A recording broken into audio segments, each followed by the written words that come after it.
Assalomu alaykum hurmatli YouTube tomoshabinlari. Sizlar bilan men Doston Shuhratovich va sizlar Doston Shuhratovich nomli YouTube kanalini tomosha qilmoqdasizlar. Biz bugungi video rolikimiz orqali Qoraqalpog'iston Respublikasi Beruniy tumanida o'tkazilgan sud jarayonini ko'rsatib bermoqdamiz. Bugungi sud jarayoni 2025-yil 9-oktyabr kunida bo'lib o'tgan sud jarayoni qarorlari olindi. Mana ekranda ko'rishlaringiz mumkin.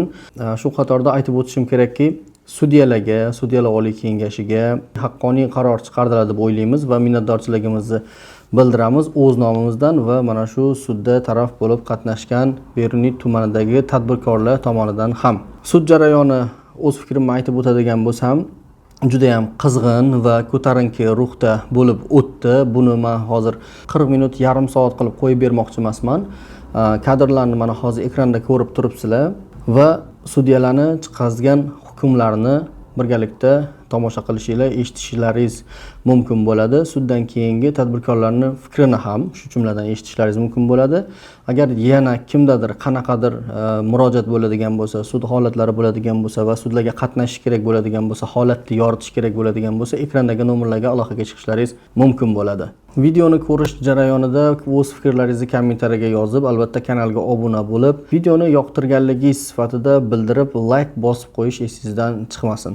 Qoraqalpog'iston Respublikasi Ma'muriy sudi kassatsiya instansiyasi O'zbekiston Respublikasi ma'muriy sud ishlarini yuritish to'g'risidagi kodeksning 239, 241, 243 moddalarini qo'llab, sudlov hay'ati qaror qiladi.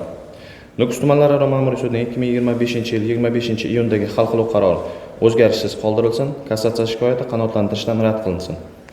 Arizachi Shabbos dehqon bozori mas'uliyati cheklangan jamiyat hisobidan O'zbekiston Respublikasi Oliy sudining maxsus depozit hisob raqamiga 103 ming so'm videokonferensiya aloqa xarajatlari undirilsin.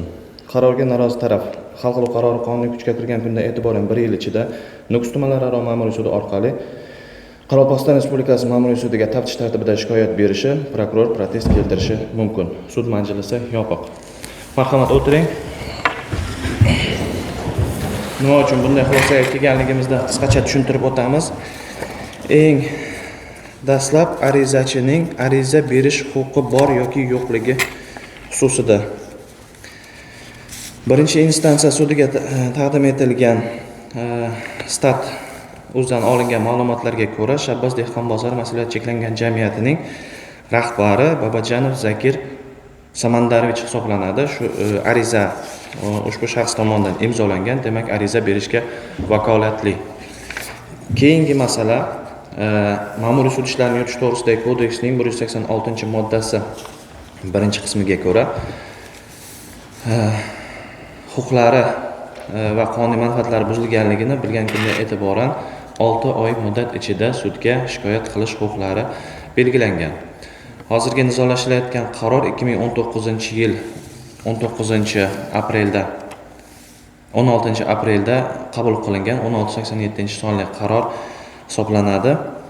Demak, oradan 5-6 yil vaqt o'tgan.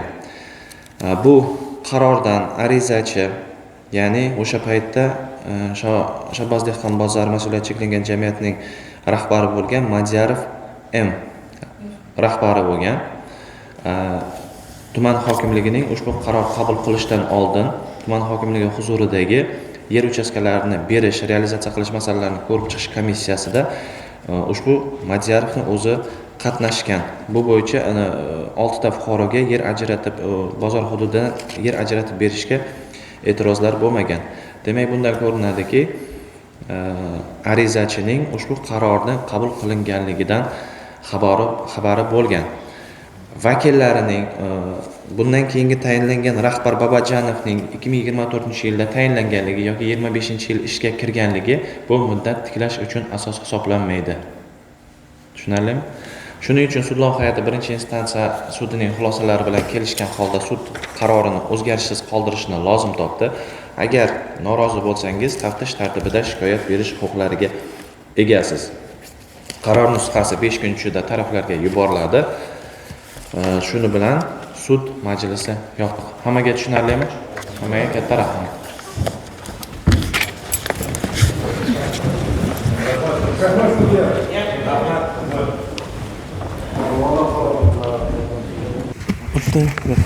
Sog'lik, salomatlik. Tabriklayman.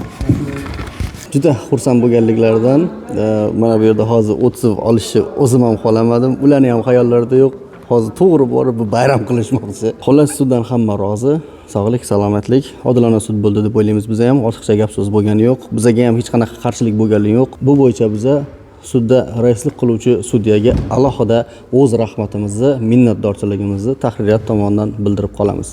Rahmat, kuzatishda davom etinglar, sog' bo'linglar. Agarda sizlarda ham qanaqadir muammo bo'ladigan bo'lsa, takliflar bo'ladigan bo'lsa, marhamat, ekranda sudlaringizga qatnashish kerak bo'ladigan bo'lsa, ekranda aloqa uchun nomerlar bor. Marhamat, bemalol aloqaga chiqishlaringiz mumkin. Salomat bo'linglar.